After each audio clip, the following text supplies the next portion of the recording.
Assalamualaikum warahmatullahi wabarakatuh. Baiklah, kami di sini dari kelompok 3 akan mempresentasikan mengenai proyek perspektif mahasiswa Universitas Jambi mengenai perbedaan budaya dan ekonomi di Jambi dengan provinsi atau kampung halaman mereka. Dengan saya Vindi Rovalia Putri dengan NIM A1A1240014, dengan saya Nabila Fizayanti dengan NIM A1A1240777, saya Madayanti dengan NIM A1A12405, saya Azrawani dengan NIM A1A1240026, Saya Arinita Hardianti dengan NIM A1A1240021.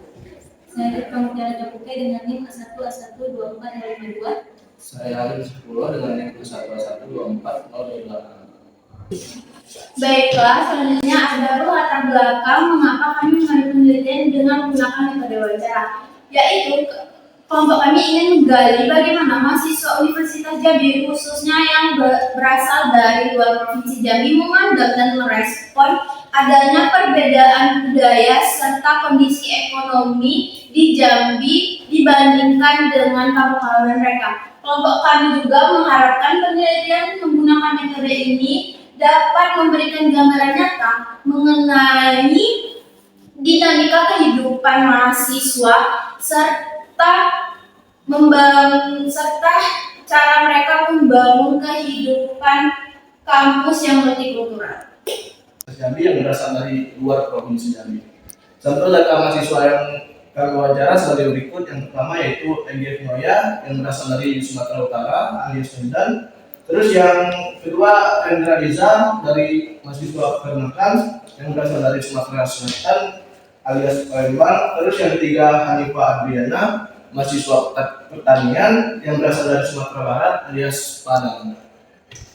Adapun tujuan proyek kami yaitu mengidentifikasi perbedaan budaya yang menjelaskan apresiasi mahasiswa Universitas Jambi terhadap perbedaan budaya di Jambi dan di kampung halaman mereka, seperti dari bahasa, istiadat, dan nilai-nilai perilaku. Yang kedua, menganalisis perbedaan ekonomi, yaitu menggali pandangan mahasiswa mengenai perbedaan hasil ekonomi seperti hasil penghasilan yang mereka dapati di Jambi dan kampung halaman mereka.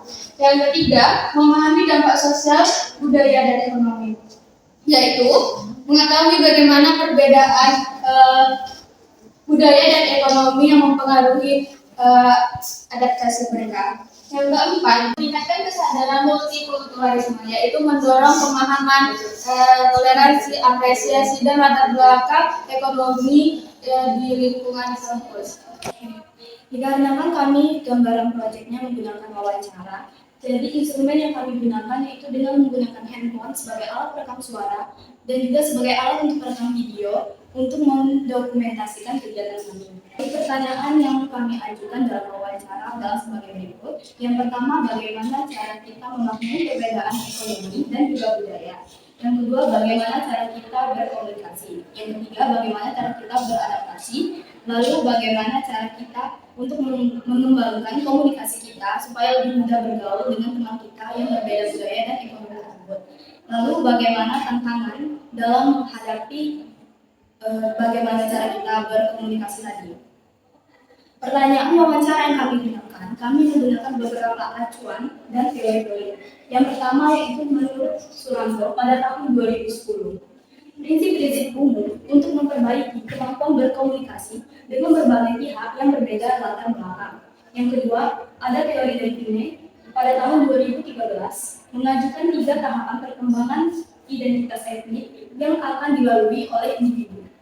Selanjutnya adalah pelaksanaan proyek. Pada tanggal 20 Mei 2025 pada jam 2 hingga jam 4 kami melaksanakan kerja kelompok di gedung heksagonal Universitas Jambi untuk menentukan metode apa yang akan kami gunakan pada saat proyek ini. Dan kelompok kami akhirnya memilih untuk sepakat dengan metode wawancara pada saat proyek kali ini kami kerjakan.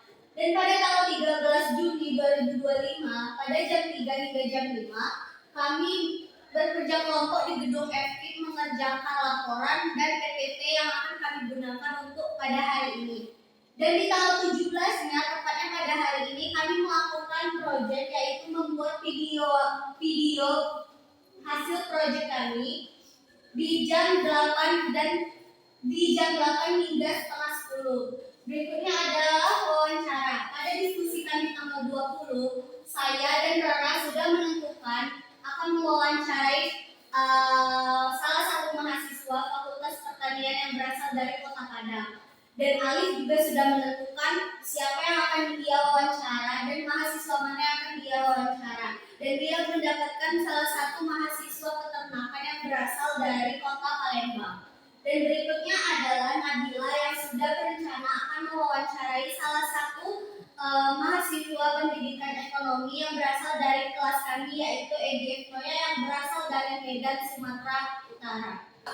Yang ketiga, survei lapangan. Pada tanggal 4 Juni 2025, Ali mewawancarai salah satu mahasiswa dari Fakultas Peternakan yang berasal dari Sumatera Selatan.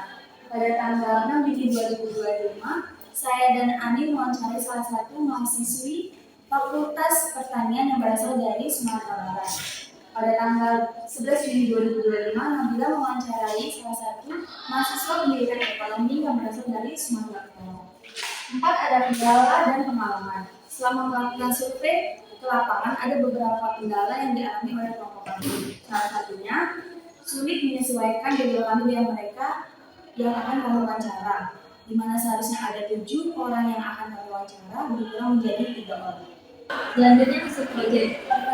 Hasil yang kami dapatkan dari wawancara yang telah dilakukan oleh kelompok kami yaitu yang pertama, tentang mahasiswa asal Palembang. Ia mengalami kesulitan berbicara dengan orang Jambi dan ia juga mengatakan harga makanan di Jambi lebih murah dibanding daerah asalnya.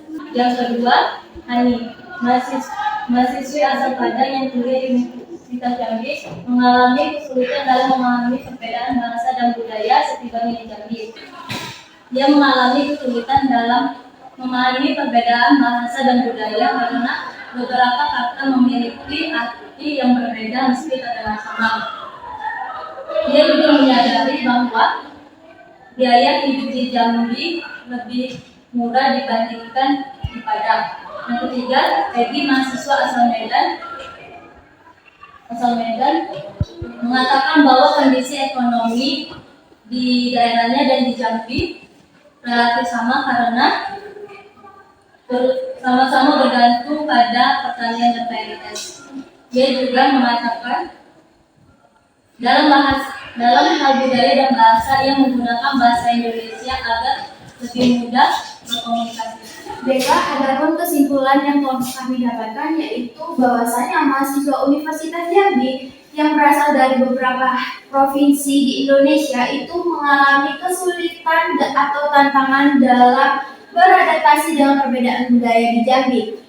Beberapa mahasiswa mengalami kultur shock, kesulitan komunikasi hingga perbedaan makna dalam penggunaan bahasa seharian. Mungkin itu sekian dari presentasi dari kami kelompok 3 mengenai perspektif mahasiswa UNJA di Jambi dalam provinsi mereka sendiri atau kampung halaman mereka. Sekian dari kami. Wassalamualaikum warahmatullahi wabarakatuh.